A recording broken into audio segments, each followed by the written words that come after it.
نبی کریم علیہ السلام نے نا لوگوں کا اس طرح تزکیہ کیا کہ ان کے اندر بات ڈال دی کہ اگر غلطی ہو جائے تو پھر غلطی کی معافی کی کوشش کرنی، پھر معافی کی کوشش کرنی۔ لوگوں کے سامنے حضور نے یہ بات اس طرح کھولی کہ بخاری میں قبیلہ غامدیہ کی ایک عورت کا ذکر ہے اور کنز العمال میں تفصیل سے موجود ہے۔ وہ خاتون خود آئی، کوئی پکڑ کے نہیں لایا، خود آئی، گرفتار نہیں کیا، لوگوں نے منوایا نہیں، پولیس نے پکڑ کے منوایا نہیں، غلطی ہو گئی لیکن مسلمان تھی نا، تو بار بار اندر سے طبیعت بے چین ہوتی ہے کہ کیوں غلطی ہو گئی۔ آ کے عرض کی حضور میں بھول گئی تھی، غلطی کر بیٹھی ہوں۔ تو محبوب فرماتے ہیں کیسے پتہ چلے گا تو نے غلطی کی؟ کہنے لگی میرے پیٹ میں ناجائز بچہ ہے۔ حضور نے فرمایا اسے لے جاؤ، فرمایا واپس جا، جب بچہ پیدا ہو جائے تو آنا۔ وہ چلی گئی، دو سپاہی نہیں اس کے ساتھ کھڑے کیے کہ کہیں بھاگ نہ جائے۔ وہ بچہ پیدا ہوا تو پھر آئی، نبی پاک علیہ السلام نے فرمایا واپس جا، اسے دودھ پلا، جب روٹی کھانے لگے تو پھر آنا۔ وہ آئی تو بچے کے ہاتھ میں روٹی کا ٹکڑا تھا۔ محبوب نے بچہ کسی کے حوالے کیا، فرمایا اسے لے جاؤ اور پتھر مار کے سنسار کر دو، سزا دے دی حضور نے۔ وہ حضور کے سامنے جب کھڑی تھی تو پتہ کیا کہتی تھی؟ کہتی تھی حضور میں رات کو سو نہیں پاتی۔ اذان سنیں جی پہلے، بس میں بات سمیٹنے لگا ہوں، آپ توجہ فرمائیں۔ وہ خاتون کو سنسار کیا گیا، انتقال ہو گیا۔ اب لطف کی بات پتہ کیا ہے؟ اس کا جنازہ بھی میرے نبی کریم نے پڑھایا۔ کسی شخص نے کوئی جملہ کہہ دیا، کہا کہ یہ کیا بات ہوئی کہ اتنی اس شخص نے غلطی کی، کوئی ایک بات کہہ دی، تو پتہ ہے حضور نے کیا فرمایا؟ نبی کریم علیہ السلام فرمانے لگے اس نے تو ایسی توبہ کی ہے، ایسی توبہ کی ہے، ایسی توبہ کی ہے کہ اگر اپنی ساری امت میں بانٹ دوں تو اللہ سب کی بخشش فرما دے۔ یہ جو احساس ہے نا طبیعت میں، احساس پیدا کریں۔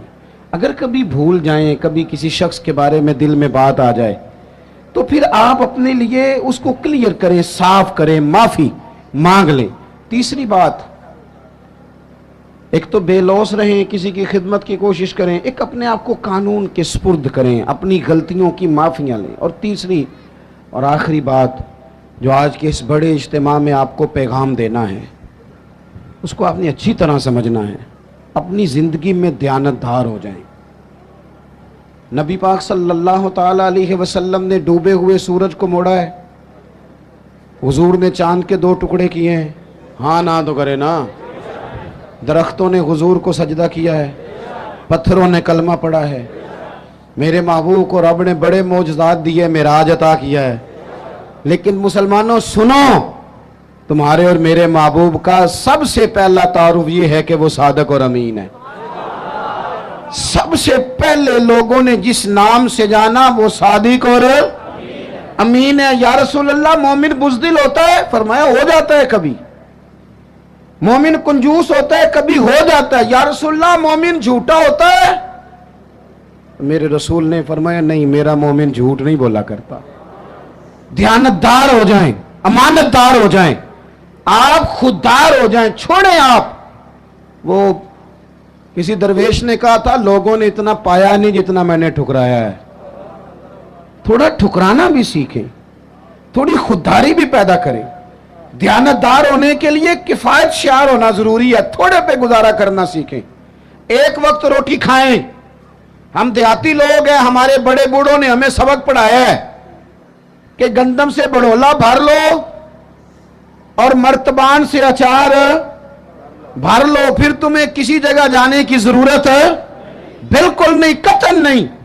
تھوڑا کھاؤ میرے دوستو، لیکن رزق حلال طیب۔ اگر امانت دار نہیں رہو گے پھر بھکاری بھی بنو گے، پھر ملاوٹیں بھی کرو گے، پھر تو اس طرح کے برے حالات ہوتے ہیں کہ لوگ جانوں سے کھیلتے ہیں، دوائیوں میں بھی ملاوٹیں کرتے ہیں۔ امانت داری حضور کی سب سے پہلی تعریف لوگوں نے کی۔ کبھی بھی زندگی میں کبھی بھی بددیانتی کا مظاہرہ نہ کریں۔ اور دیانتدار کس کے ساتھ ہونا ہے؟ میں اپنے ممبر سے ہو جاؤں اور کونسلر اپنی کرسی سے ہو جائے، ڈاکٹر اپنے آپ سے ہو جائے، طالب علم اپنے علم سے ہو جائے، استاد اپنی ڈیوٹی سے ہو جائے، استاد کا احترام بڑا ضروری ہے، پر استاد کو اجازت نہیں کہ کلاسیں کھیل رہی ہوں اور استاد سموسے منگا کے کھا رہے ہوں، وہ بھی تو ڈیوٹی کرے نا اپنی ٹائم پہ۔ مزدور کی مزدوری پسینہ خشک ہونے سے پہلے دینی ہے، پر مزدور کو اجازت نہیں کہ وہ روٹی کھانے جائے تو گھنٹہ وہیں بیٹھا رہے، وہ 10 منٹ کونے میں بیٹھ کے چائے پینے جائے اور 20 منٹ وہ سگریٹ بھی پیتا رہے۔ آپ اپنے کام سے دیانتدار ہو جائیں، اپنا کام سونا کر کے کرنا شروع کریں، اس میں نفاست لائیں۔ مجھے بتائیں، اگر کپڑا بنانے والا صحیح بنائے، باقی کے کام نہ دیکھے اپنا دیکھے، بنانے والا صحیح بنائے اور سینے والا وہ صرف بیٹے بیٹھ جاؤ، او پتر بیٹھ جاؤ نیچے بیٹھو، سینے والا صحیح سیے، بنانے والا صحیح بنائے تو ساری دنیا کو صحیح کپڑے ملنے لگ جائیں گے نا۔ اگر دوائی بنانے والا وہ کوئی اور کام نہ کرے، دوائی صحیح بنائے تو یہ کام سارا مسئلہ لوگوں کا حل ہوگا کہ نہیں ہوگا؟ ہم نہ دوسروں کے کاموں پہ نظر رکھتے ہیں، فلانا ٹھیک نہیں چل رہا، اسے چھوڑیں، آپ ٹھیک چل رہے ہیں، چھوڑیں اسے، آپ ٹھیک ہیں، آپ صحیح چل رہے ہیں، آپ کے معاملات بہتر ہیں۔ میں آپ کو ذاتی طور پہ بتاتا ہوں، میرے قریب والے دوست جانتے ہیں، کبھی زندگی میں کوئی کام خراب ہو جائے، کوئی پلان کیا تھا اس میں کوئی کمزوری رہ جائے تو میں کہتا ہوں پہلے مجھے اپنی غلطیاں ڈھونڈ لینے دیں۔